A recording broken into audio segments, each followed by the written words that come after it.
नमस्कार व्यूअर्स, मैं हूं अमीश देवगन और आप देख रहे हैं वीकेंड का सबसे भरोसेमंद कार्यक्रम ये देश है हमारा। जो दलहित है इसके चक्कर में राष्ट्र का कुछ दल और नेता नुकसान कर रहे हैं। जिसने कारगिल के युद्ध में अपने इन्हीं हाथों से एक नहीं अनेकों पाकिस्तानी घुसपैठे और आतंकवादियों को मौत के घाट उतारा, तो मैं सबसे पहले इनका पैर छूकर सवाल यह है कि आर्मी पे राजनीति नहीं। आर्मी एक हमारे देश का इतना बड़ा, पर अग्निवीर पर तो राजनीति विपक्ष ने करनी शुरू करी। अग्निवीर पर राजनीति तो विपक्ष ने करनी शुरू करी। अग्निवीर योजना देकर देश के युवाओं को बर्बाद करना चाहते हैं। कंटोनमेंट एरिया में आपने काफी समय बिताया है, आप सिविलियन एरिया में हैं। सुनिए, जंगों में हंसे में बिताया है, कंटोनमेंट में नहीं बिताया है। अच्छी बात है। गोलियों के निशान मेरे छाती में है यहाँ और मेरे राइट साइड में है यहाँ। मतलब आप एक आर्मी के रिटायर्ड मेजर जनरल से सबूत मांग रहे हैं कि तुमने लड़ाई लड़ी कि नहीं लड़ी, मैं कुछ और गोली खाई कि नहीं खाई। आप देख रहे हैं ये देश है हमारा, अमीश देवगन के साथ। नमस्कार व्यूअर्स, मैं हूं अमीश देवगन और आप देख रहे हैं वीकेंड का सबसे भरोसेमंद कार्यक्रम ये देश है हमारा। कहते हैं कि राष्ट्र प्रथम, इसके बाद हम, लेकिन क्या राजनीति की चाल उल्टी हो गई है? यह देश है हमारा में आज ये सवाल हम इसलिए उठा रहे हैं, ये प्रश्न इसलिए उठा रहे हैं क्योंकि कांग्रेस के सांसद और कांग्रेस के दिग्गज नेता और पंजाब सूबे के पूर्व मुख्यमंत्री चरणजीत सिंह चन्नी ने बिना नाम लिए भरी संसद में अमृतपाल के लिए फ्रीडम ऑफ स्पीच का मुद्दा उठा डाला। अमृतपाल पर एनएसए लगाने को आपातकाल जैसा बता दिया। इतना ही नहीं, कांग्रेस के दिग्गज नेता और राहुल गांधी के राजनीतिक गुरु कहे जाने वाले दिग्विजय सिंह ने भी इस बयान के वो साथ खड़े हो गए। हालांकि कांग्रेस ने इसे एक निजी बयान बताते हुए चन्नी साहब से कन्नी काट ली, यानी पल्ला झाड़ लिया। इस बीच विजय दिवस पर, यानी कारगिल विजय दिवस पर प्रधानमंत्री नरेंद्र मोदी कारगिल पहुंचे। उन्होंने अग्निवीर के मुद्दों पर तथ्यों और तर्कों के साथ विपक्ष पर चुन चुन कर वार किया और कहा कि राष्ट्रीय सुरक्षा के इतने गंभीर मुद्दे को भी, इतने संवेदनशील मुद्दे को भी कुछ लोग पॉलिटिकल विषय बना रहे हैं, राजनीतिक विषय बना रहे हैं। जिन्होंने सेना को कमजोर करने का काम किया है वो आज हमारी सरकार पर प्रश्न चिन्ह लगा रहे हैं। इसके बाद विपक्ष ने भी पलटवार किया, लेकिन बड़ा सवाल यह है क्या वाकई राजनीति का दायरा राष्ट्रहित की लक्ष्मण रेखा को पार कर रहा है?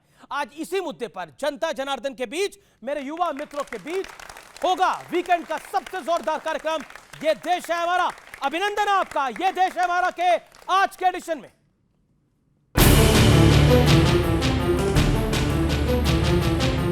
मौका था कारगिल विजय दिवस का और इस मौके पर प्रधानमंत्री मोदी ने विपक्ष पर राष्ट्र सुरक्षा को ताक पर रखने का आरोप लगाते हुए बड़ा वार किया।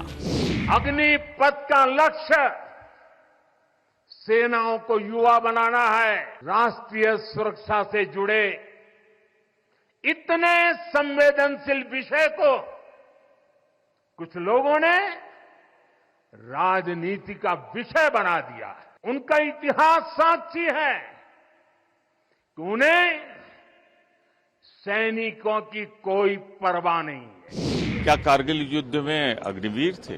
कारगिल युद्ध तो हमने जीता था भारत की विश्वविजयी सेना से, बहादुर सेना। 6 महीने की ट्रेनिंग के बाद इन अग्निवीर को सीमा पर खड़ा करना चीन और पाकिस्तान के सामने निर्दयता है, क्रूरता है। जवान नहीं मिसयूज करेगा, कोई और उनको मिसयूज करेगा। क्या ये सच नहीं हो सकता है? मैं जिस जगह से मैं आती हूँ वो माओइस्ट का एरिया है। कौन बच्चे जाते हैं माओइस्ट में? इन बच्चों का रक्षा कीजिए। दूसरी ओर राष्ट्रहित के मुद्दे पर संसद में भी जमकर घमासान हुआ। कांग्रेस सांसद चरणजीत सिंह चन्नी ने खालिस्तानी समर्थक अमृतपाल की तरफदारी क्या की, बीजेपी कांग्रेस पर हमलावर हो गई तो कांग्रेस ने बयान से पल्ला झाड़ लिया। 20 लाख लोगों द्वारा पंजाब में मेंबर पार्लियामेंट चुना गया और वो एनएसए लगाकर अंदर रखा हुआ है। ये आप गरीबी की बात कर रहे हैं? अगर सारे पंजाब से सबसे अमीर आदमी ये ना हो और सबसे करप्ट ना हो, मैं अपना नाम बदल दूंगा। ये सबसे मीटू में, ये सारे केसों में ये सबसे करप्ट है। चन्नी साहब हमारे बड़े वरिष्ठ नेता हैं, भूतपूर्व मुख्यमंत्री हैं, सांसद हैं, तो उन्होंने जो कुछ कहा सोच समझ के कहा होगा। चन्नी के अपने पर्सनल व्यूज हैं। आप लोगों ने उनको खड़े होने दिया चुनाव में, ये तो वहीं पे स्टॉप हो जाना चाहिए था कि अगर वो सेपरेटिस्ट उनकी थॉट प्रोसेस है, जो कि मैं भी कहती हूँ है, उनको इलेक्शन में खड़े होने की इजाजत किसने दी? सवाल तो होम मिनिस्ट्री पे उठता है इस देश की। सवाल है कि राष्ट्रहित और राष्ट्र सुरक्षा जैसे मुद्दों पर कौन सियासत कर रहा है और कौन देश के साथ खड़ा है। और आज की चर्चा के क्या बड़े मुद्दे हैं, आपका परिचय करा देते हैं उन मुद्दों के साथ। संसद में एक खालिस्तानी के समर्थन के पीछे क्या वोट बैंक पॉलिटिक्स है? क्या यह सोची समझी रणनीति है, जैसा भारतीय जनता पार्टी और एनडीए गठबंधन समूचा कह रहा है? और कई आर्मी वेटरन्स ने भी इसका पुरजोर विरोध किया है। खालिस्तानी के समर्थन पर सिर्फ बयान से किनारा करना क्या काफी होगा? क्या इस पर कार्रवाई नहीं होनी चाहिए थी? क्योंकि दिग्विजय सिंह ने भी अघोषित समर्थन किया है चरणजीत सिंह चन्नी की बात का। अग्निवीर पर सियासी फायदे के लिए क्या डर की राजनीति, क्या मिसगाइडेंस की राजनीति को आगे बढ़ाया जा रहा है? और क्या राष्ट्र सुरक्षा और राष्ट्र हित की कीमत पर दलहित को कौन साध रहा है? आज इन 4 प्रश्नों का हम जवाब ढूंढने का प्रयास करेंगे। चाहे वो झारखंड का विषय हो जिसमें आदिवासियों की संख्या कम हो गई है, चाहे वो चन्नी का बयान हो, चाहे वो प्रियंका गांधी वाड्रा का लेटेस्ट बयान हो ट्विटर पर, जिसमें उन्होंने सवाल खड़े करे हैं इजराइल पर, और वो भी कारगिल दिवस के दिन। जिस कारगिल के युद्ध में हमारा कौन साथ दे रहा था, यह जग जाहिर है। मेरे साथ मेरे युवा मित्र हैं, सबसे पहले तो जोरदार तालियां उनके लिए। मेरे साथ आज की चर्चा में जुड़े हैं के सिन्हा, आर्मी के वेटरन हैं, उनका स्वागत है। जाने माने रक्षा विशेषज्ञ, रिटायर्ड मेजर जनरल, जोरदार तालियों से अभिनंदन करिए के सिन्हा साहब का। मेरे साथ है भारतीय जनता पार्टी के नेता प्रवक्ता शहजाद पूनावाला, जोरदार तालियों से उनका अभिनंदन है। मेरे साथ है डॉक्टर अनुराग भदौरिया, प्रवक्ता समाजवादी पार्टी के, उनका अभिनंदन है। मेरे साथ लेफ्ट के नेता हैं विवेक श्रीवास्तव जी, उनका अभिनंदन है। मेरे साथ राष्ट्रीय जनता दल की नेत्री हैं, प्रवक्ता हैं कंचना यादव, जोरदार तालियों से उनका अभिनंदन है। आप तमाम लोगों का स्वागत है। लेकिन राष्ट्र हित पर भारी है दलहित की बीमारी। इस चर्चा की जब मैं शुरुआत करता हूं तो शहजाद पूनावाला सवाल आपसे पूछते हैं, क्योंकि बीजेपी ने ही कहा है कि ये जो दलहित है इसके चक्कर में राष्ट्र का कुछ दल और नेता नुकसान कर रहे हैं। सबसे पहले अमीश जी, मैं आपका धन्यवाद देना चाहता हूं, आपने मुझे इस पैनल पर बुलाया, और इस पैनल पर वो व्यक्ति हमारे साथ है जिसने कारगिल के युद्ध में अपने इन्हीं हाथों से एक नहीं अनेकों पाकिस्तानी घुसपैठिए और आतंकवादियों को मौत के घाट उतारा। तो मैं सबसे पहले इनका पैर छूकर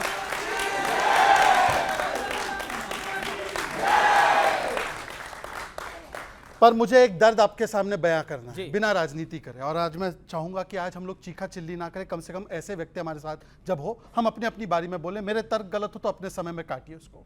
आपको पता है 2004 में जब यूपीए की सरकार आई तो कारगिल विजय दिवस को मनाने का कार्यक्रम बंद हो गया 2009 तक। और जब पूछा गया उनके सांसदों से कि कारगिल विजय दिवस क्यों नहीं मनाया जा रहा, इनके लिए हम लोग मनाते हैं, तो कहा गया कारगिल युद्ध ये देश का युद्ध नहीं था, ये एनडीए का युद्ध था। ये देश का युद्ध नहीं था, ये एनडीए का युद्ध था। आज वही दिन पर चन्नी के स्टेटमेंट आए हैं कि अमृतपाल सिंह जो भारत के टुकड़े टुकड़े करना चाहता है उसके पक्ष में बयान दिए जाते हैं। जयराम रमेश कहते हैं पर्सनल बयान है, पर दिग्विजय सिंह का बयान आपने सुना। मणिकम टगोर कांग्रेस के नेता, राजा वड़िंग जो पंजाब के कांग्रेस के अध्यक्ष है, वो कहते हैं इनका बयान बिल्कुल सही है। और प्रियंका वाड्रा ने जो अभी हमला हुआ है इजराइल पर, हमास ने जो हमला किया उसके ऊपर एक शब्द नहीं बोला, पर जिस इजराइल ने हमें इस युद्ध में, कारगिल के युद्ध में समर्थन दिया है उसको बारबैरिक कह दिया। इसका मतलब समझ जाइए कि वोट बैंक नीति कैसे राष्ट्र नीति और राष्ट्रीय सुरक्षा पर हावी होती है, इसका आपको प्रमाण यहां पर मिलता है। और उसके अलावा बाकी कुछ नहीं कहना चाहता हूं मैं आपको केवल एक आखिरी बात कहना चाहता हूं। यह सुनिए, यह बयान है एसपी के एक नेता का। अगर याकूब मेमन की जमानत हो गई होती तो शायद ये केस और अच्छा होता। इस तरफ चीजें चल रही है, बहुत डिबेट चल रही है देश के अंदर, तो हम लोगों ने समझा कि हम गवर्नर साहब से भी एक बात कहते हैं। याकूब मेमन की पैरवी करना, अफजल गुरु की पैरवी करना, कन्हैया कुमार ने नक्सलियों को शहीद बोला था, सुप्रिया शिनेत ने नक्सलियों को शहीद बोला था, परंतु इनको क्या बोला जाता है? सड़क का गुंडा। याद है कि नहीं, संदीप दीक्षित ने बोला था कि सेना के प्रमुख सड़क के गुंडे होते हैं। सर्जिकल स्ट्राइक होती है तो सबूत मांगे जाते हैं, खून की दलाली बोलते हैं। बालाकोट एयर स्ट्राइक होती है तो बोलते हैं कि चील कौवे मरे। इनके लिए सड़क का गुंडा वो है और आर्मी चीफ पाकिस्तान इनके लिए सोना मुंडा है। और इसीलिए मैं आज कह रहा हूं, कारगिल विजय दिवस क्यों नहीं मनाया गया उसका जवाब दे, और याकूब मेमन को शहीद बताना, इसके ऊपर जवाब दे, अमृतपाल पर जवाब दे। अपनी टर्न पे जवाब देंगे, अपनी टर्न पे जवाब देंगे। मैं रुक करता हूं आपका अनुराग भदौरिया। देखिए, बड़े सारे आप पे आरोप लगे, लेकिन क्या आपको लगता है कि राष्ट्रहित पर भारी है दलहित की बीमारी, और ये जो बीमारी है ये तकलीफदायक है देश के लिए? भारतीय जनता पार्टी की नीति ऐसी रही है कि जब उनको सत्ता पाना होता है तो दलों को अपने साथ ले लेते हैं, उन दलों को भी जिन दलों के बारे में कहते थे इन पे तो हजारों करोड़ का भ्रष्टाचार का आरोप है, फिर उस दल को अपने साथ मिला के उनका अपना पार्टनर बना लेते हैं, फिर महाराष्ट्र में सत्ता हथिया लेते हैं। एनसीपी के नेता के बारे में यही कहते थे ना, आज उनको डिप्टी सीएम किसने बनाया? भारतीय जनता पार्टी ने। भारतीय जनता पार्टी जिनके बारे में नीतीश जी के बारे में क्या क्या नहीं कहती थी, बाद में नीतीश जी के साथ फिर सरकार बना ली। मतलब सत्ता पाने के लिए आपको अगर पार्टियां तोड़नी भी पड़ती हैं, पार्टियों को दो भाग में बांटना भी पड़ता है, तब भी आप राष्ट्र अपना जो जनता के मुद्दे होते हैं उससे ऊपर उठ के आप सत्ता पे चले जाते हो। दूसरी बात, जहां तक कि आपने बोला कि डिफेंस की बात है, हमारे देश की सुरक्षा का मामला है, हमारे नेता आदरणीय नेताजी इस देश के डिफेंस मिनिस्टर रहे हैं, उनको बेस्ट डिफेंस मिनिस्टर का अवार्ड मिला। क्यों पता है आपको? बेस्ट डिफेंस मिनिस्टर का अवार्ड मिला था। पहले ऐसे देश के रक्षा मंत्री थे जो सियाचिन गए थे, पहले ऐसे देश के रक्षा मंत्री थे जिसने किलोमीटर तक अपने चाइना को ढकेल दिया था। पहले ऐसे रक्षा मंत्री थे जिन्होंने पहले हमारे आदरणीय जनरल साहब यहाँ खड़े बताएंगे, पहले जब हमारे यहाँ शहीद होता था हमारे सेना में कोई, तो उसका अंतिम संस्कार इनके साथी आर्मी के लोग करते थे, बाद में टोपी उनके घर भेजी जाती थी। सही है गलत आप हमें करेक्ट कर दीजिएगा। लेकिन रक्षा मंत्री हमारे आदरणीय नेताजी ने कहा नहीं ऐसा नहीं होगा, कानून बदला। उन्होंने कहा कोई भी अगर शहीद होगा उसके घर ये जी ब्यूरोक्रेट जो है एसपी डीएम होता है उसको लेके पार्थिव शरीर उनके घर जाएगा। ये हमारे आदरणीय नेताजी ने किया था। ये हम रक्षा का ये हम लोग हैं जो आर्मी का सम्मान करते हैं, क्योंकि मेरे फादर खुद आर्मी में रहे, इसलिए मैं आर्मी का मुझसे ज्यादा कोई नहीं जानता हूं। आदरणीय हमारे जनरल साहब खड़े, उनसे भी ज्यादा आर्मी के बारे में कोई नहीं जानेगा। सवाल यह है कि आर्मी पे राजनीति नहीं होनी चाहिए। आर्मी एक हमारे देश का इतना बड़ा, पर अग्निवीर पर तो राजनीति विपक्ष ने करनी शुरू करी। अग्निवीर पर राजनीति तो विपक्ष ने करनी शुरू करी कि नहीं करी? बिल्कुल। Point number 1। पॉइंट नंबर 2, आपने बोला कि हम बहुत सम्मान करते हैं, लेकिन याकूब मेमन का कौन सम्मान कर रहा था? अबू आसिफ आजमी ने बोला कि इसको बेल मिल जाती। जिस व्यक्ति को फांसी हुई है उसको बेल दिलवाकर क्या हासिल करना चाहते थे? मैं बोलूं ना, आपने पहला अग्निवीर बोला जी। आप चाहते हैं देश का युवा, उसको आप 4 साल की नौकरी देना चाहते हैं। एक लोकसभा का सदस्य 5 साल के चुना जाएगा, चाहे उम्र उसकी कुछ भी हो। अगर राज्यसभा का है तो 6 साल के लिए चुना जाएगा, लेकिन युवा 18 साल उसको 4 साल की नौकरी देंगे। आप क्यों देंगे भाई 4 साल की नौकरी? किस बात की 4 साल की नौकरी देंगे? नौकरी भी देंगे तो उसमें क्या आप उनको पेंशन देंगे? नहीं दे रहे हैं आप। क्या उनको कैंटीन की फैसिलिटी मिलेगी? नहीं मिलेगी। तो आप चाहते क्या उससे? उसको नौकरी क्यों नहीं उसकी देना चाहते? उसको नौकरी ज्यादा से ज्यादा की क्यों नहीं होनी चाहिए? परमानेंट नौकरी क्यों नहीं होनी चाहिए? क्या उसने गुनाह किया है कि युवा है इसलिए उसको 4 साल की नौकरी देंगे? ये हमारी मांग है कि नौकरी का बड़ा पॉइंट बोल रहे हो, हमारी नौकरी दीजिए, लेकिन उनकी लेकिन मैं मानता हूं कि सेना में जब आप कार्यरत होते हैं तो वो नौकरी नहीं होती, वो देश प्रेम होता है। और कोई किसी सैनिक का सम्मान जो है वो यहाँ पर बहुत सारे लोग नौकरी करते होंगे और करेंगे आगे, मैं उसको नौकरी मानता हूं, लेकिन सेना के कार्य को मैं नौकरी नहीं मानता। ये मेरा अपना विचार है। मेरा अपना विचार है। शहजादपुरा वाला, you make your point. Anurag ji के भावों का मैं बड़ा सम्मान करता हूं और इनके पिताजी ने भी आर्मी में सेवा दी है, तो मैं उनका भी पैर छूता हूं, उनके पिताजी का भी पैर छूता हूं। पर मैं पूछना चाहता हूं अनुराग से, सपा के प्रवक्ता से नहीं, सेना के एक सैनिक के बेटे के हैसियत से, कारगिल विजय दिवस 4-5 साल तक नहीं मनाया गया, उस पर आप चुप रह गए साहब। मेरी ऐसी क्या गलती रही कि मैंने आपसे इतना गंभीर सवाल पूछा? और उस यूपीए की सरकार पे कौन थी बैसाखी पता है? ये समाजवादी पार्टी थे। तो समाजवादी पार्टी चाहती तो उस समय सेना को सम्मान मिलता। दूसरी बात, ओआरओपी 50 वर्ष तक नहीं मिला, सेना को ओआरओपी नहीं दिलवाया इन्होंने। नेशनल वॉर मेमोरियल 70 साल तक नहीं बना, इन्होंने नहीं बनवाया, पर छोड़ देते। मैं सिर्फ एक सवाल आखिरी पूछकर छोड़ना चाहता हूं। चन्नी ने अमृतपाल सिंह जो भारत के खंड खंड करना चाहता है उसके लिए बयान दिया और कांग्रेस के नेताओं ने समर्थन किया। साहब, आप संविधान लेकर इधर उधर घूमते हैं, बताइए ये संविधान के साथ है या कांग्रेस पार्टी से? आप जैसे देशप्रेमी रिश्ता क्यों नहीं तोड़ते? आप अजीत पवार पर चले गए, आप कहां चले गए, परंतु एक बार नहीं बता पाए कि चन्नी ने अमृतपाल सिंह की यहां पर वकालत की। कांग्रेस पार्टी पर आपका क्या स्टैंड है, बताइए एक बार। इस देश के अंदर में संविधान वहां पर विरोध सिर्फ बीजेपी के नेताओं ने करा, एनडीए के नेताओं ने करा, समाजवादी पार्टी के सांसद भी बैठे थे, उन्होंने विरोध क्यों नहीं करा चन्नी की बात का? बोल तो रहा हूं, इस देश किससे चलेगा? संविधान से, बिल्कुल, न्यायपालिका से, बिल्कुल। जब देश संविधान न्यायपालिका से चलेगा तो आपने जब वो नॉमिनेशन करने जा रहा था, आपने क्यों उसको अलाउ किया कि संविधान अगर संविधान सम्मत नहीं है, ऐसा व्यक्ति जो व्यक्ति देश के लिए खतरा है उसको नॉमिनेशन करने क्यों दिया गया? मेरा सीधा सा सवाल है, उसका जवाब क्यों नहीं, जरा बताइए। ठीक है, जवाब बड़ा पॉइंटेड सवाल है, बड़ा पॉइंटेड सवाल है। क्योंकि सरकारों का इसमें हस्तक्षेप नहीं होता, इलेक्शन कमीशन का होता है। बधाई, एक सेकंड, अब सुनिए, अब बीच में बोलने की हमने एक तय किया था कि हम एक दूसरे के बीच में नहीं बोला। बधाई तो इसको अबू आजमी को दीजिए, याकूब को बेल दिलवा रहे थे, उनको बधाई दे दीजिए। ऐसे सिमी पर जब प्रतिबंध लगा, सुप्रीम कोर्ट का प्रतिबंध लगा, ये देखिए स्टेटमेंट मैं आपको दिखाता हूं। सिमी पे प्रतिबंध लगा तो लालू जी और मुलायम सिंह यादव जी ने उसको नकारा। ये कह रहे प्रतिबंध नहीं लगाते। आखिरी बात इन्होंने कहा मुलायम सिंह यादव देश के one of the best defence ministers थे। मैं मानता हूं, हमने तो पद्मा अवार्ड भी दिया। आपको पता है उन्होंने चीन के सामने एक स्टैंड लिया। सुन लीजिए सर, चीन को नंबर 1 दुश्मन कहा था मुलायम सिंह यादव ने। इंडिया अलायंस में लेफ्ट भी है। इंडिया अलायंस भारत रत्न क्यों नहीं दिया? सब देंगे आपने। आपकी उम्मीद हमसे ही है, आपकी उम्मीद हमसे ही अच्छी बात है, आपकी उम्मीद हमसे ही अच्छी बात है। सुन लीजिए, चले हुआ अब आपने बोला अनुराग जी, मेरा निवेदन कहा कि चीन को मुंह तोड़ जवाब देना है जी। लेफ्ट का मैनिफेस्टो में दिखा रहा हूं, लास्ट पॉइंट पे लिखा है complete elimination of nuclear weapons from India. चीन के लिए नहीं बोल रहे, दूसरे देश पाकिस्तान के लिए नहीं बोल रहे, भारत के न्यूक्लियर वेपन समाप्त हो जाए, यह कहकर आप चाइना को स्ट्रॉन्ग करेंगे। बोलिए आपका स्टैंड क्या है? ओके, विवेक को मैं मौका दूंगा, लेकिन कंचना यादव, जब अमृतपाल सिंह के बारे में ये शब्द बोले गए देश के सदन के अंदर, तो मैं पूछ रहा हूं कि इंडिया अलायंस के भी तो कई सांसद वहां बैठे थे, किसी ने विरोध क्यों नहीं करा?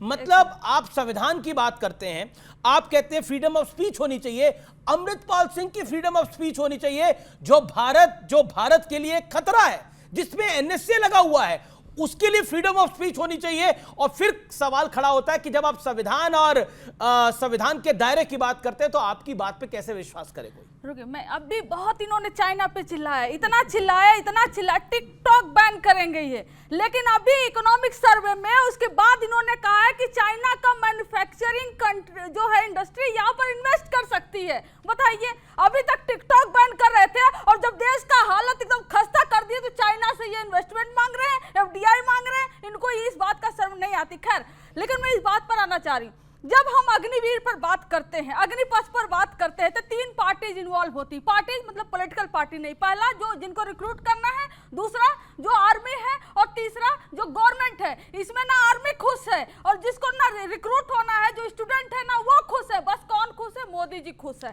मतलब एक लोग खुश है, इसलिए अग्निवीर स्कीम चलनी चाहिए, इसलिए अग्निपथ स्कीम चलनी चाहिए, बस एक लोग खुश है। आप अग्निवीर के खिलाफ बोल दो, स्टूडेंट अग्निवीर के खिलाफ बोल दे, तो राष्ट्र हित के खिलाफ हो गया। कैसे भाई? हर बात को मोदी जी राष्ट्र हित से क्यों जोड़ते हैं? राष्ट्र हित के बारे में यहाँ पर बैठे बच्चे भी उतना ही सोचते हैं जितना मैं सोचती हूँ, ये भी उतना ही सोचते हैं, मोदी जी भी उतना ही सोचते हैं, लेकिन वो अपने आप को राष्ट्र हित का प्रोटेक्टर जो मानते हैं ना, वो नहीं है। बच्चों से बात कर लीजिए, एक सर्वे करा लीजिए, और हुआ है बिहार में चले जाइए, वेस्टर्न यूपी में चले जाइए, ईस्टर्न यूपी में चले जाइए, जो ट्रेनिंग ग्राउंड है अग्निवीर का सब खाली हो चुका है। और आपने एक बात सही कही कि आप नौकरी की तरह नहीं मानते हैं अग्निवीर स्कीम को, हम भी नहीं मानते हैं नौकरी की तरह, क्योंकि उसमें जज्बे से जाते हैं। लेकिन जब जज्बे से जाते हैं तो ये एक्सपेक्ट करते हैं कि उनकी फैमिली के सिक्योरिटी हो, उनकी फैमिली को पेंशन मिले, उनकी अनुपस्थिति में उनके बच्चे को पेंशन मिले, उनके माता पिता का ख्याल रखा जाए। इस सब को पूरी तरह से इन्होंने हटा दिया। लेकिन मेरा प्रश्न है कि आपको हर चीज का बहुत ख्याल है, और अमृतपाल सिंह का जब समर्थन भरी सदन में किया जा रहा था, मैंने जो प्रश्न पूछा उसके विरोध में इंडिया अलायंस के सांसद क्यों नहीं खड़े हुए? अगर इंडिया अलायंस की बात छोड़िए, आरजेडी के सांसद ही खड़े हो जाते। ठीक है, 1 2 3 सांसद तो ही लोकसभा के अंदर, लेकिन क्या जी आपका सवाल बिल्कुल करेक्ट है। पहला आंसर इसका यह है कि जब ईसीआई कोई अलग नहीं है, प्रधानमंत्री को नोटिस नहीं दे सकी, उसके पास इतनी हिम्मत नहीं है, तो प्रधानमंत्री के कहने पर वो रिजेक्ट भी कर सकती थी। और दूसरा, जब कांग्रेस के लोगों ने कह दिया कि उनका इंडिपेंडेंट बयान है, नहीं, मैं पूछ रहा हूँ सदन में अमृतपाल सिंह के लिए कहा जा रहा था कि फ्रीडम ऑफ स्पीच होनी चाहिए अमृतपाल सिंह की, तो यही संविधान की रक्षा है। आप लोग जो संविधान और रिजर्वेशन को खत्म करने की बात कर रहे थे, वो यही था क्या? जी, ओके। मैं कारगिल युद्ध के हीरो के सिन्हा साहब के पास जाना चाहता हूं और फिर विवेक जी आपके पास आना चाहता हूं। सर, सबसे पहले तो आपको नमस्कार, जय हिंद, वंदे मातरम। और मेरा प्रश्न यह है कि जब हम विजय दिवस मना रहे हैं, कारगिल विजय दिवस मना रहे हैं, उससे एक दिन पहले एक दिन बाद जो कुछ हो रहा है देश के अंदर, उसको देखकर आपको अच्छा तो बिल्कुल नहीं लग रहा होगा। जिस तरह से अमृतपाल सिंह की वकालत हुई, जिस इजराइल ने हमें कारगिल में मदद करी, उसको जेनोसाइड की बात की गई प्रियंका वाड्रा द्वारा, क्या कहना चाहते हैं आप? तो जितने भी हमारे शहीदों की जिनकी चिताएं जल चुकी हैं, वो ठंडी भी हो गई हैं मगर आज भी सुलग रही हैं। जो 1050 घायल जवान थे और 500 जो शहीद हैं, उनको मैं श्रद्धांजलि देना चाहता हूं आपके द्वारा, और आपके लोगों और सब मेरे ख्याल से मेरे साथ सब रहेंगे इसके लिए। आपका जो सवाल है, 25 साल बाद, मैं 25 साल पहले दिल्ली में ही था और मेरी बटालियन में कमांड कर रहा था एज ए कर्नल, और मेरी बटालियन को एयरलिफ्ट किया गया कारगिल वॉर के लिए। ये तारीख है 2 मई, और 5 मई से कारगिल युद्ध शुरू हुआ, 8 मई को डिक्लेयर हुआ जी। और मेरे जवान, मेरे ऑफिसर और मारे गए, हमने बहुत अटैक डाला। हम तो पाकिस्तान के अंदर भी गए, और उसके बाद हमने ये सोचा था कि शायद दुनिया बदल जाएगी। आपने अमृतपाल का बात किया, मैंने आज से 84 में मैं कैप्टन हुआ करता था, मैं कर्नल था जब ऑफ विजय हुआ और कारगिल में गया। 84 में मैं पंजाब के अंदर था, और जो खालिस्तान का उस समय का स्वरूप मैंने देखा है, और जज्बात, मैं सिख रेजिमेंट को बिलोंग करता है, एक सिख का ये मैं देखता हूं, एक बैठा हुआ है, मैं उस रेजिमेंट को बिलोंग करता हूं, उनकी जज्बे को पहचानता हूं। आपने जो बात कही 25 साल बाद, तो मेरे अंदर से रोना आता है। आपने पूछा ना आप कैसे फील करते हैं, कुछ नहीं बदला है, कुछ नहीं बदला। बदलता क्या दिख रहा है मुझे कि देश के बंटवारे के लिए जो पुराने हम सोचते थे कि कुछ लोग इस देश के अंदर दुश्मन हैं, वो आज भी पनप रहे हैं, वो भी आवाज खड़ा कर रहे हैं। आपने बोला था कि हमारे को जो जंग लड़नी पड़ेगी वो 2.5 फ्रंट्स पे लड़नी पड़ेगी, और उन्होंने देश के इंटरनल फ्रंट की बात कर रही थी। जी हाँ, जो सीडीएस रहे वो, और सीडीएस ने बात की, वो दिखता है आज। और किस लिए दिखता है अमित जी? छोटी एक कुर्सी के लिए, एक कुछ अपने लिए। जो कहते हैं ना, जो ताल ठोक के कहते हैं कि यहां पर बड़ी बड़ी बातें करते हैं कि देश के लिए करेंगे, और अग्निवीर ऐसी स्कीम, ये कारगिल के युद्ध के बाद की निकली हुई जितनी भी कमजोरियां हैं, उसका आप देखते हैं अग्निवीर। सुब्रमण्यम कमेटी की रिपोर्ट पढ़िए, मैं उसके अंदर में एज ए विटनेस बहुत चीजें लेके गया था कि हमें यूथ चाहिए, यंग चाहिए, हमें खून खौलता, क्योंकि कारगिल की लड़ाई यंग जवानों ने जीती। ये बड़ा इंपॉर्टेंट फैक्टर है। विवेक से मैं राय लेता हूं। विवेक जी विवेक से बात देखिए जनरल साहब, पहली चीज तो ये है, कंटोनमेंट एरिया में आपने काफी समय बिताया है, आप सिविलियन एरिया में हैं। मैंने जंगों में हंसे में बिताया है, कंटोनमेंट में नहीं बिताया है। बहुत अच्छी बात है। मैंने अपने 37 साल काल में चाहे तो इंसर्जेंसी लड़ी है, और देश में और विदेश में हमने जंगें लड़ी, विदेश में भी लड़ी है मैंने। सर, इनको इन पे गोलियों के निशान भी हैं। अगर आप सबूत देखें, गोलियों के निशान मेरे छाती में है यहाँ, और मेरे राइट साइड में है यहाँ।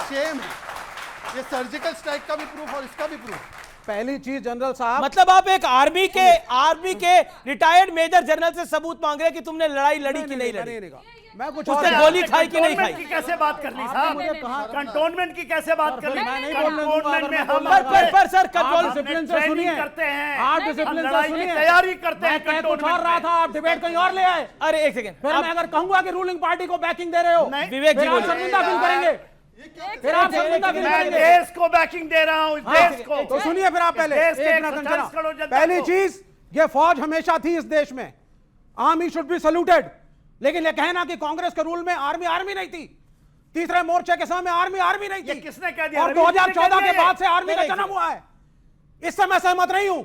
आर्मी का पॉलिटिसाइजेशन गलत है, और ये कहना कि 2014 के बाद देशभक्त पैदा हुए आर्मी में, यह भी गलत है।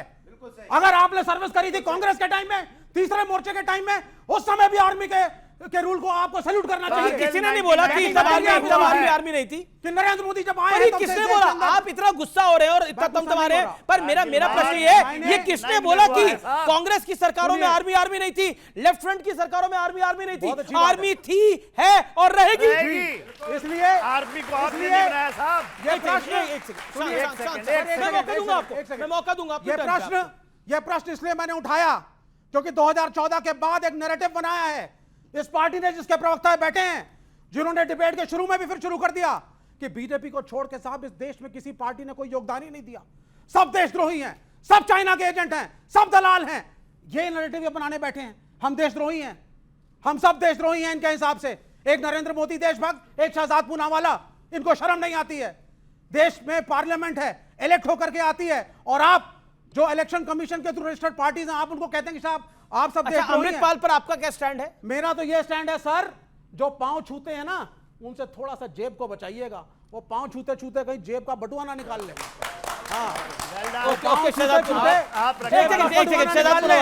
ये आर्मी सुन लीजिए, जेब का बटुआ कैसे निकाला? अच्छी खासी फौज जवाब देना, अच्छा खासा चल रही थी, लड़कों को नौकरी मिल रही थी, बच्चे इंडिया की तैयारी कर रहे थे, सीडीएस की तैयारी कर रहे थे, जवान भर्ती हो रहे थे, 4 साल का ले आए। ठीक है, आपने विवेक जी, यू मेड योर पॉइंट। और शहजाद पूनावाला 40 सेकंड। मैं हमेशा 2-3 बार आपके शो में कहा है कि ये मेरा दुर्भाग्य है कि मैं कभी ये नहीं कह सकता कि मैं सनातनी पैदा हुआ, हालांकि सनातनी संस्कृति को अपनाता हूं। पैर छूना सनातनी संस्कृति, इस्लाम की नहीं है, पर पैर छूने को बटवा मारना, मतलब एक हिंदू संस्कृति को, सनातन संस्कृति को बटवा मारने से तुलना करना। सलाम बोलते हुए बटवा मारा ये नहीं बोलेंगे, सलाम करते हुए बटवा मारा नहीं बोलेंगे। हिंदुओं के प्रति ये घृणा मत कीजिए। अब मुझे मारिए, मुझे गाली दीजिए, पर मेरी सनातन संस्कृति को नहीं देंगे, नहीं देने दूंगा मैं, नहीं देने दूंगा मैं, नहीं देने दूंगा। 1000 शहजाद मर जाएंगे पर ये सनातन संस्कृति को गाली नहीं देंगे। मैं अपनी बात करूं, मैंने किसी के बीच में, आपने किसी के बीच में नहीं बोला। आपको देखिए, एक बार अगर कोई किसी के पैर छूता है तो मतलब वो उसको बटवा मार रहा है, मुझे लगता है ये पैर छूना क्यों बीच में आ गया? बस पैर छूना, आप वैसे आप अटैक करिए। मैं किसी के बीच में नहीं बोला, मुझे अपनी बात रखनी है, लेकिन नियत खराब है। आप भी इनसे बड़े हैं, सबको लंबी नौकरी देते हैं, आप भी इनसे बड़े हैं। आपको पता है जब 62 का युद्ध हुआ इंडिया चाइना का, तब लेफ्ट के एक नेता है, उन्होंने खून देने की बात की भारत की सेना को, और जब खून देने की बात की तो कम्युनिस्ट पार्टी ने उसे अपने पद से हटा दिया। यदि मैं झूठ बोल रहा हूं तो सच बताइए, यदि मैं झूठ बोल रहा हूं तो सच बता दीजिए। दूसरी बात, मात्र 5, मैं विवेक जी से सिर्फ इतना कहता हूं, आज आप देशभक्त है ना, इसका प्रमाण दे दीजिए कि न्यूक्लियर वेपन खत्म होना चाहिए, नहीं होना चाहिए। पहली चीज ये है, देशभक्ति का प्रमाण युद्ध नहीं होता हमेशा। मुलायम सिंह यादव जब डिफेंस मिनिस्टर थे, सबसे बड़ी उपलब्धि उस डिफेंस मिनिस्टर की, हम उन्हें बुलाते थे अजय भवन में, वर्धन साहब की मेमोरियल मीटिंग हुई, एक वीआईपी के रूप में मुलायम सिंह यादव जी को हम लोगों ने इनवाइट किया। उनकी सबसे बड़ी उपलब्धि थी, उन्होंने चाइनीज सरकार के साथ बैठ करके कहा कि जवान आपके भी हैं, जवान हमारे भी हैं, लड़ते हैं और मरते हैं, आपस में मुठभेड़ हो जाती है तो बॉर्डर के इतने किलोमीटर उस तरफ और इतने किलोमीटर इस तरफ आपको मुलायम शस्त्र अलाउड नहीं होगा। आपको मुलायम सिंह और इसीलिए मुलायम सिंह यादव का सिर्फ जो आपके दफ्तर में आए वो बयान याद है मुझे। मुलायम सिंह यादव का वो बयान याद है जो उन्होंने मेरे माइक पे दिया था, जब मेरा चैनल कोई और था, लेकिन उन्होंने मेरे माइक पे बांध दिया था कि चाइना हमारा दुश्मन नंबर 1 है। बिल्कुल, उसमें मैं नहीं कह रहा, मैं कह रहा हूं एज अ डिफेंस मेरे भाई को दिया था बयान। Minister, as a defence minister अगर आपको किसी के परफॉर्मेंस को रैंक करना है तो ये वो डिफेंस मिनिस्टर था जिसने बोला कि बॉर्डर के, सुन लीजिए, बॉर्डर के इतने किलोमीटर उस तरफ, देखिए आदरणीय नेताजी अलाउड नहीं होगा। इसीलिए जब भारत और चाइना के बीच में जवानों की मुठभेड़, नहीं, ये न्यूक्लियर वेपन, ये नेताजी ने कब बोला? एक सेकंड, ये नेताजी ने कब बोला कि न्यूक्लियर वेपन इंडिया को नहीं रखने चाहिए? ये कब बोला था? बताइए। नहीं बोला उन्होंने, आपने बोला ये न्यूक्लियर बोला था कि न्यूक्लियर वेपन नहीं रखने चाहिए? कभी नहीं बोला उन्होंने हमेशा। अब ऑडियंस सवाल क्या है? बोलिए, क्या सवाल है आपका? क्या समाजवादी पार्टी और इंडिया अलायंस को कांग्रेस के पीछे ऑपोजिशन चलाने की आदत हो गई है? क्योंकि अगर वो अपने आप को इतना नेशनलिस्ट मानते हैं तो क्यों चन्नी जी के एक सेपरेटिस्ट बयान पे एक स्ट्रॉन्ग एक्शन की डिमांड नहीं करते कांग्रेस द्वारा? ओके, ये अच्छा, ये सपा से डिमांड सवाल है और जवाब। देखिए, मजेदार बात और आपको RJD से भी बताएं, जवाब सुनिए, मजेदार बात आपको बताएं। भारतीय जनता पार्टी की जो सरकार है, इसे कुछ नहीं करना है। ये सब जब कुछ नहीं करती है तो कह रहे विपक्ष क्यों नहीं मांग करती है? विपक्ष मांग क्यों नहीं करती है? जब विपक्ष मांग करती है, अरे विपक्ष वाले हंगामा करते हैं पार्लियामेंट के अंदर में। अरे भैया, तुम चाहते क्या हो? सत्ता में तुम हो, अगर तुमको लगता है कोई चीज गलत है, संविधान के खिलाफ है, कार्रवाई कीजिए। किसने आपको रोका है? रोने की आदत क्यों? सरकार है कि रोने वाली सरकार है? विपक्ष से मांग करेगी, विपक्ष कहेगा तुम ये काम करो, काम मान करो। हम तो कहते हैं कि आप अग्निवीर योजना बंद करो, मान गए मेरी बात? हम तो कहते हैं शहजाद पूनावाला नहीं करो, है, मान गए मेरी बात? सवाल पूछ रही है सर, उन्हीं को मैं कह रहा हूं। पूनावाला जी ने कहा कि 1962 युद्ध का जो छेड़ा है सर, उसमें 114 जो यादव लोग कमेटी के खत्म हुए थे, शहीद हुए थे, लेकिन उनको सर उनके सम्मान के लिए आई रेजिमेंट क्यों नहीं बनाई जाती? आप उसको क्यों नहीं लेते सर?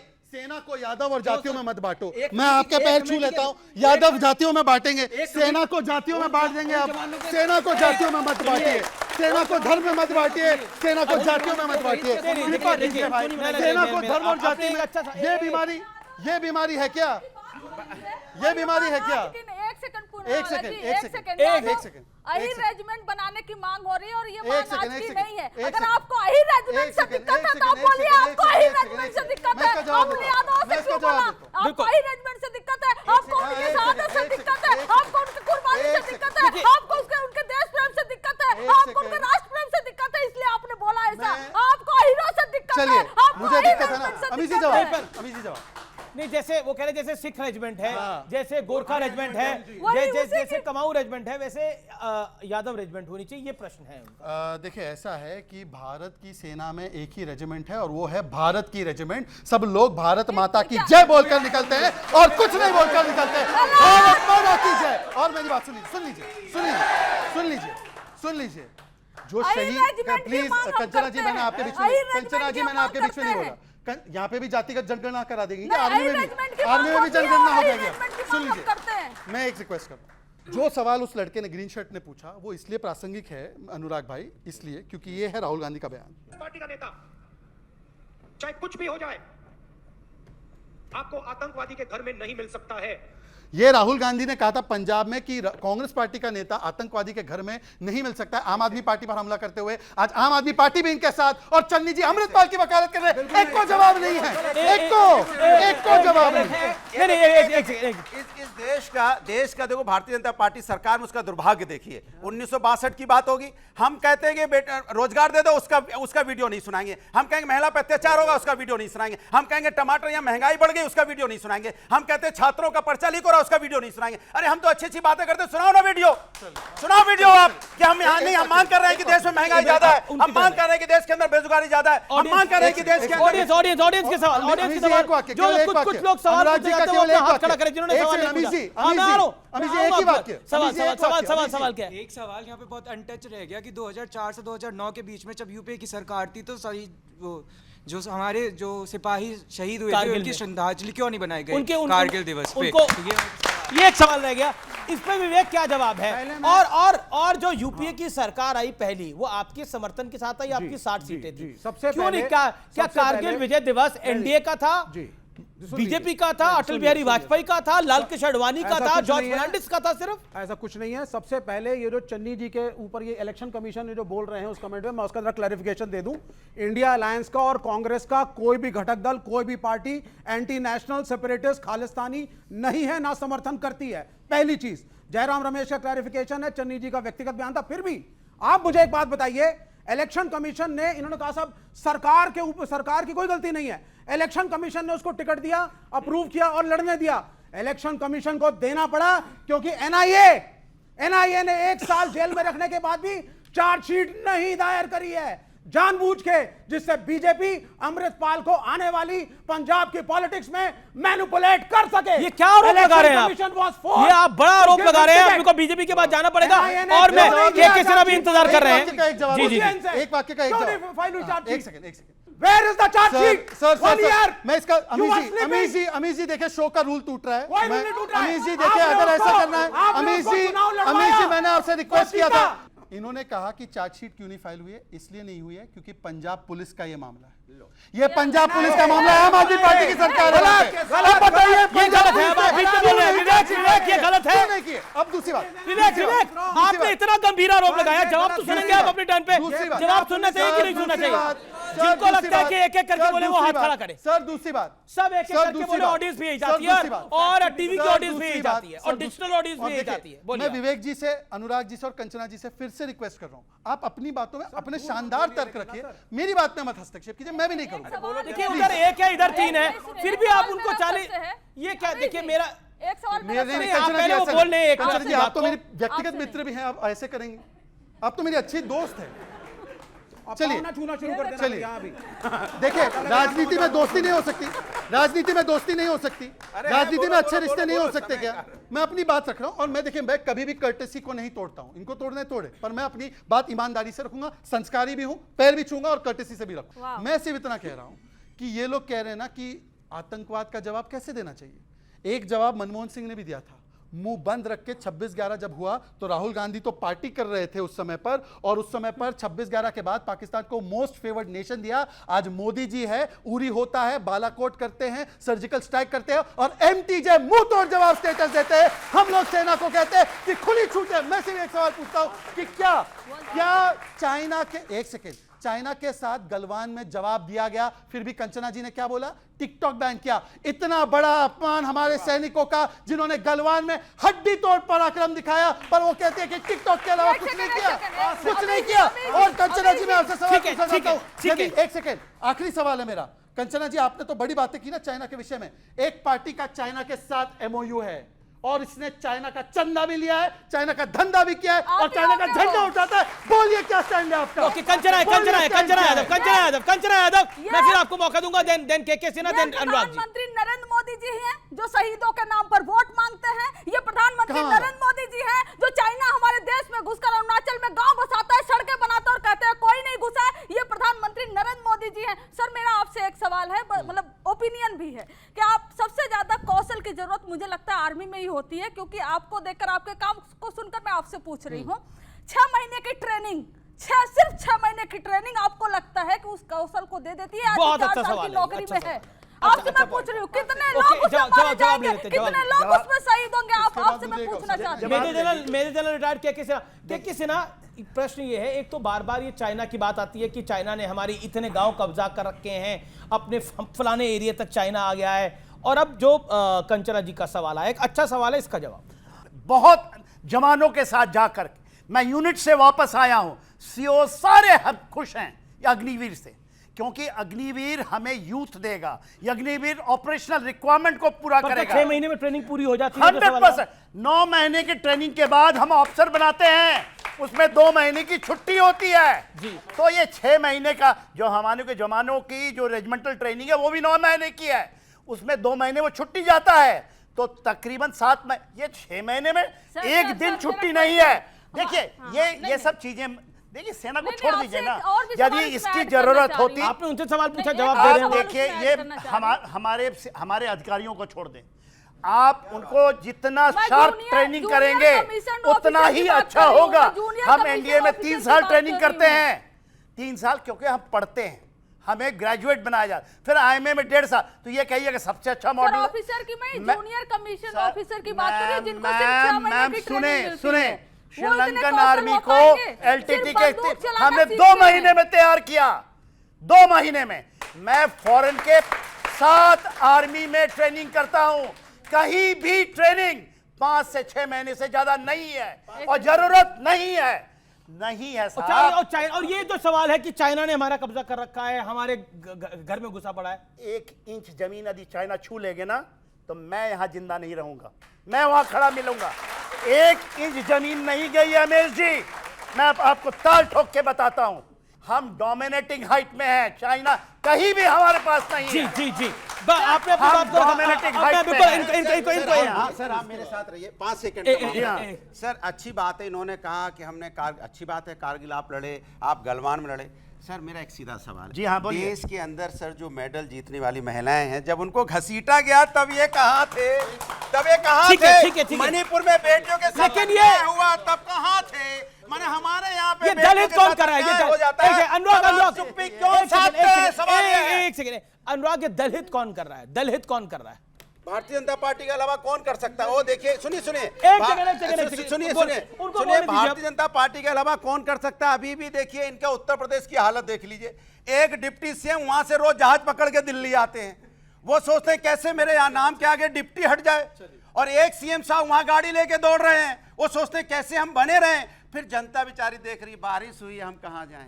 अभी कंचना जी ने गंभीर आरोप लगाया, उन्होंने बोला कि अरुणाचल में गांव बसा है, ये उन्होंने बोला, वो अपने समय पे ठीक कर दे अगर मैं गलत बोल रहा हूं तो। बात तो सही है, एक न्यूज़ रिपोर्ट छपी थी कि एक गांव बसा है, उस रिपोर्ट में हेडलाइन तो इन्होंने पढ़ ली, आगे लाइन पता है क्या लिखी थी? दो this area of Indian territory road का भी बता दीजिएगा।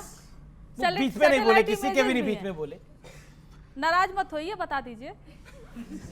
ठीक है, देखिए के होंगे। मैं तो अपने देश की सेना का अपमान नहीं सहन कर सकता, ये कर सकते हैं बिना सच जाने। मैं सच बताऊं ना बताऊं, आप बताइए। मैं सच बताऊं ना बताऊं, सच बताऊं ना बताऊं, सच बताऊं ना बताऊं, सच बताऊं ना बताऊं, बताओ जी। वो गांव जो बसने की रिपोर्ट थी, उसमें आगे की लाइन में लिखा था कि ये गांव 1959 से चाइना के कंट्रोल में है, मतलब अक्साई चीन की तरह कांग्रेस ने ये गांव गंवाया था। आज आरजेडी बताया कि कांग्रेस के साथ क्यों बैठी है। जी नहीं मेरा भाई, अग्निवीर जब आया स्कीम ये लॉन्च हुई, और सर आप बीच में मत बोलिएगा, कौन थे 3 चीफ जिन्होंने इसको अप्रूव किया? नाम बताइए इनको 3 चीफ के नाम। आज के 3 चीफ के नाम नहीं पता, आज अगर ये 3 चीफ के नाम बता दे। एक सेकंड अभी से आने दीजिए, मेरी बात आने दीजिए, मेरी बात आने दीजिए। अग्निवीर पे ये लोग सवाल उठा रहे हैं, मैं सवाल एक सेकंड, मैं बोलूं या ना बोलूं? मैं बोलूं या ना बोलूं? मैं बोलूं या ना बोलूं? मैं बोलूं या ना बोलूं? कौन है? अब देखिए विवेक जी गूगल कर रहे हैं, विवेक जी अभी गूगल कर रहे हैं, विवेक जी अभी गूगल कर रहे हैं। एक सेकंड, क्या तरीका है भाई? ये क्या तरीका है? क्या तरीका है? अमीश जी पीछे ओके। अग्निवीर राष्ट्र हित में जरूरी है, जनहित में जरूरी है। ओके। अब एक वाक्य मैं इसलिए कह रहा हूं क्योंकि अग्निवीर मोदी जी और राजनाथ जी ने नहीं, उन 3 सेना प्रमुखों ने तय की थी, उनको उनका नाम तक नहीं पता। यहाँ पर शहजाद को गाली देने से कुछ नहीं होगा। सुनिए उस भाई की बात, उस भाई की बात सुनिए। अच्छा आप अपनी बात को पूरा रख लीजिए, आपको भी मौका दे रहा हूँ, अब मैं ऑडियंस को मौका दे रहा हूँ। पहला अग्निवीर कौन था? पहला अग्निवीर कौन था ये भी पूछा गया, और 3 चीफ कौन थे वो था। ओके। हमारे देश में आतंकवादी गतिविधि होती रहती है, आतंकवादी अटैक होते रहते हैं। देखिए हम कोरोना काल 2 साल तक झेले, आज तक जो है उससे भूले नहीं है, और इस तरीका का अटैक होते रहेंगे तो अग्निवीर जो है ना, हर घर में एक बच्चा निकलेगा, देश को सुरक्षित करेगा, मजबूत करेगा, ये जरूरी है। और वो कह रहे थे कि प्रणाम नहीं करना चाहिए, प्रणाम करते करते पॉकेट काट। एक कैसी बात करते हैं, अरे हमारे श्री राम प्रभु कहते थे कि प्रातः काल उठ के रघुनाथा, माता पिता गुरु ना वही माथा। श्री राम प्रभु प्रातः काल उठ करके और सबसे पहले अपने माता पिता और गुरुजनों का प्रणाम कर करके, और वो हमारा संस्कृति, हमारा पहचान है। जी आपने बड़े। मैं यादव जी से पूछना चाहता हूं आपसे कि आप जो अग्निवीर, आप हाँ बिल्कुल, क्योंकि आप अही रेजिमेंट का मांग करेंगे तो मैं बोलूंगा आपको। मैडम ऑडियंस से क्यों लड़ रहे हैं? ऑडियंस आराम से सवाल कीजिए। आप अग्निवीर का उल्टा मतलब समझ रहे हैं। आपको लगता है कि सेना में जाने वाले वीर होते हैं, उनके घर में आग लगाने का काम आप कर रही हैं। सुनिए और सुनिए, अग्निवीर का जब अग्निवीर योजना आया हुआ था तो आपके कहने के बदौलत आपके पार्टी के बहुत सारे लोग मिले हुए थे जब ट्रेन जलाया जा रहा था लोगों में। उसके बाद अच्छा आप अग्निवीर में जाना पसंद करेंगे? बिल्कुल जाना पसंद करेंगे। मेरे छोटे भाई तुम कब जा रहे हो सेना में? 4 साल की नौकरी करने तुम कब जा रहे हो? नहीं, मेरे छोटे भाई से रिक्वेस्ट है कि वो कब जाएंगे। ठीक है, अब बीच में नहीं, ये गलत है। पीछे शहजाद जी। और एक और क्वेश्चन में सुनिए आप भी सुन लीजिए, मैं आपको बताना चाह रही हूँ। वहाँ बोलते हैं कि अग्निवीर से निकल जाने के बाद आपको सरकारी नौकरियों में छूट मिलेगी, वैसे वो कहते हैं कि अन्य नौकरियों में जाओ। अन्य नौकरियां तो खत्म हो रही है, कहाँ जाओगे? वो वर्बली बोल दिए कि आपको लोन के लिए सर्टिफिकेट मिलेगा। अरे कई पार्टी में डॉक्यूमेंट में लालू के इसका बेटों के अलावा नौकरी दे दो ना फिर। सुनो, ये गद्दार है, ये देश के युवाओं के लिए गद्दार है। ये अग्निवीर योजना देकर देश के युवाओं को बर्बाद करना चाहते हैं, देश के युवाओं का करियर बर्बाद करना चाहते हैं, देश के युवाओं की जिंदगी बर्बाद करना चाहते हैं। अग्निवीर योजना के 75 साल के मोदी प्रधानमंत्री रहेंगे, 75 साल के मोदी प्रधानमंत्री रहेंगे, लेकिन 22 साल का युवा बेरोजगार रहेगा, रोड पर घूमेगा। ये इनकी नियत है, वैलिड पॉइंट अंजना जी कह रही है। एक आप अपनी जगह पे जाइए। केरला में हमास के चीफ को वहां पे मंच भी दिया गया और ये केटी जलील इनके नेता है, उन्होंने कहा हमास टेररिस्ट नहीं है। ये देख लीजिए, कोई भी बच्चा आकर पढ़ लीजिए। बेटी आ जाओ, बच्चे आ जाओ, एक बार पढ़ लो, चेक कर लो। मैं सही बोल रहा हूँ, आप सही बोल रहे हैं। केटी जलील इनके मंत्री ने बोला हमास नहीं है, टेररिस्ट ऑर्गेनाइजेशन। पढ़ लीजिए, पढ़ लीजिए एक बार सर, पढ़ लीजिए, पढ़ लीजिए। हमास को क्लीन चिट दी, हमास को वो। अरे आपका लेफ्ट के लिए आप बोलने लगे। कम्युनिस्ट पार्टी को बिहार में ये लोगों ने खत्म किया। गोडसे का समर्थक कांग्रेस ने, गांधी परिवार, गांधी परिवार, महात्मा गांधी का हत्यारा कौन? महात्मा गांधी का हत्यारा कौन? देखिए ये महात्मा गांधी का गांधी परिवार, क्योंकि इनके संगठन से आने वाला व्यक्ति उसका नाम कैसे लेंगे जो यहाँ पीट रहे हैं, राष्ट्रवाद का झंडा उठाए घूम रहे हैं। समर्थक इनकी पार्टी में है। साल तक आरएसएस ने तिरंगा तिरंगा तिरंगा यहाँ पर कई लोगों ने तिरंगा उठाइए, तिरंगा उठाइए। ये झंडा ऊंचा रहे हमारा, यही हमारा नारा होना चाहिए। ये झंडा ऊंचा रहे हमारा, यही हमारा नारा होना चाहिए। और इससे बड़ा नारा कोई नहीं हो सकता। ये झंडा ऊंचा रहे हमारा, यही हमारा एक नारा होना चाहिए। और राष्ट्रहित की सुरक्षा हम सबका कर्तव्य होना चाहिए। सिर्फ पॉलिटिकल पार्टियों का काम नहीं है राष्ट्रहित की रक्षा करना, हर देशवासी का काम है। कि हम बार बार ये कहते हैं कि पॉलिटिकल पार्टियां आएंगी जाएंगी, ये देश है, रहेगा और आदिकाल से है, आगे भी रहेगा। प्रश्न ये है कि आखिरकार हमें देश के साथ खड़े होना है, ये सबसे बड़ा पॉइंट है, इससे बड़ा कुछ नहीं है। तो फिलहाल आज के ये देश है हमारा के एडिशन में इतना ही। आपको मेरा नमस्कार, जय हिंद, वंदे मातरम।